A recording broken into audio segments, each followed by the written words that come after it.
इस दुनिया में कुछ कहानियां ऐसी होती हैं जो सिर्फ सुनी नहीं जाती, महसूस की जाती हैं। ये सिर्फ क्राइम स्टोरी नहीं है, ये डर, रहस्य और इंसानी दिमाग के सबसे अंधेरे हिस्से की कहानी है। एक ऐसी कहानी जहां सच किसी फिल्म से ज्यादा खौफनाक है और जहां एक इंसान ने सालों तक दो अलग अलग जिंदगियां जीकर पूरी दुनिया को हैरान कर दिया। अगर आप सोचते हैं कि आप अपने आसपास के लोगों को अच्छी तरह जानते हैं, तो ये कहानी आपकी सोच बदल देगी। इस कहानी की शुरुआत किसी डरावनी फिल्म की तरह नहीं होती, बल्कि एक ऐसे इंसान से होती है जिसे देखकर कोई भी कहे यह तो बिल्कुल नॉर्मल है। लेकिन सच इससे बिल्कुल उल्टा था।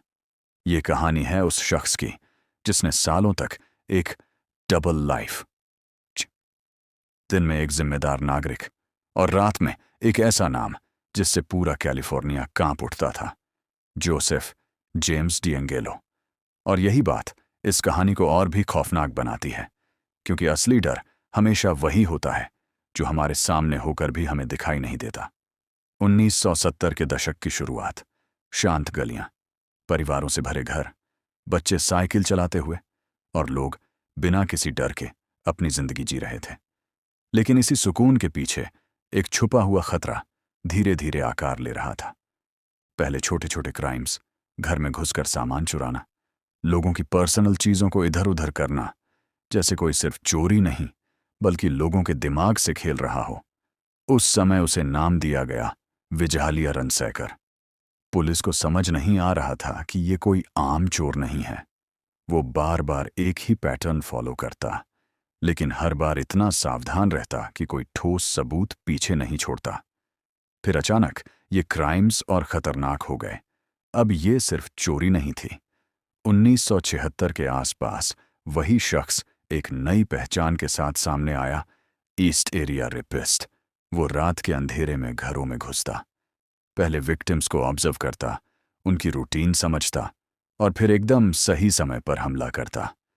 उसकी प्लानिंग इतनी प्रिसिस थी कि वो पुलिस से हमेशा एक कदम आगे रहता। वो फोन कॉल्स करता, विक्टिम्स को डराता, कई बार वीक्स पहले ही साइकोलॉजिकल टेरर शुरू कर देता। इमेजिन करो, तुम अपने घर में हो, सेफ महसूस कर रहे हो और कोई अजनबी तुम्हारी हर आदत, हर रूटीन जानता हो। उसका तरीका बेहद चिल्लिंग था।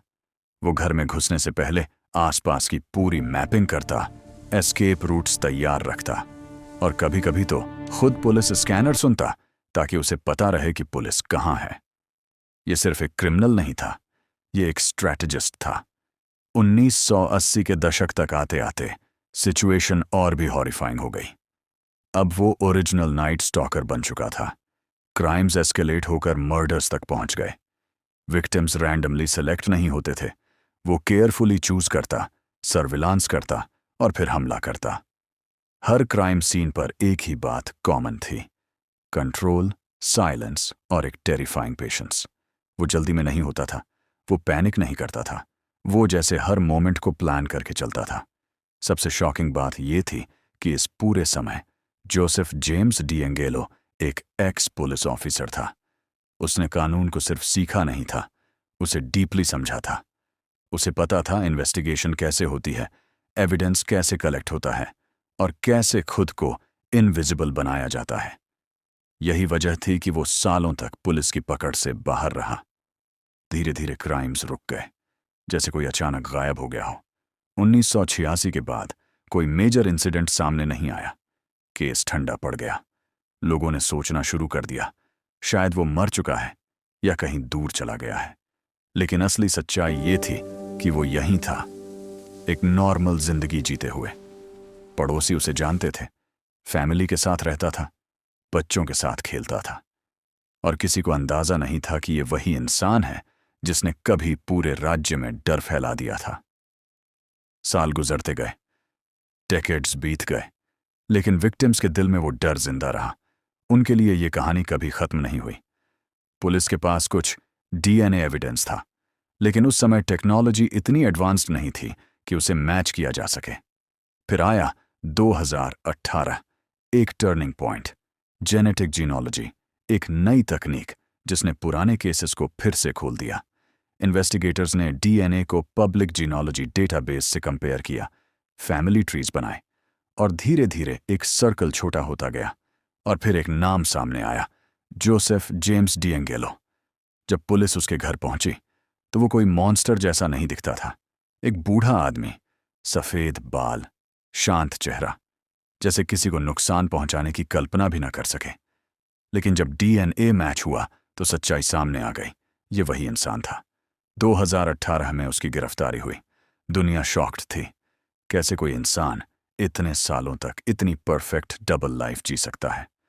कोर्ट में जब विक्टिम्स ने उसे देखा तो वो वही आदमी था जिसने उनकी जिंदगी बदल दी थी, लेकिन अब वो कमजोर, बूढ़ा और चुप था। 2020 में उसे मल्टीपल लाइफ सेंटेंसेस दी गईं, बिना किसी पैरोल के। फाइनली जस्टिस मिला, लेकिन स्कार्स कभी नहीं मिटे। और यहीं इस कहानी का सबसे गहरा सच छुपा है। डर हमेशा अंधेरे में नहीं होता। कभी कभी वो हमारे आसपास, हमारे बीच, एक आम चेहरे के पीछे छुपा होता है। जोसेफ जेम्स डिएंजेलो की कहानी हमें ये सिखाती है कि इंसान की असली पहचान हमेशा वैसी नहीं होती जैसी वो दिखाता है।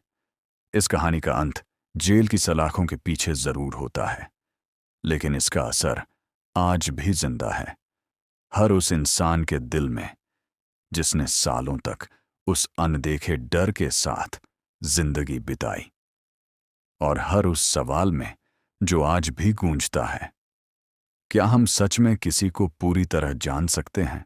अगर आपको ऐसी सच्ची और दिमाग हिला देने वाली कहानियां पसंद हैं तो वीडियो को लाइक जरूर करें और चैनल को सब्सक्राइब करना मत भूलिए, क्योंकि यहां हर कहानी सिर्फ कहानी नहीं होती, एक सच्चाई होती है जो आपको सोचने पर मजबूर कर देती है।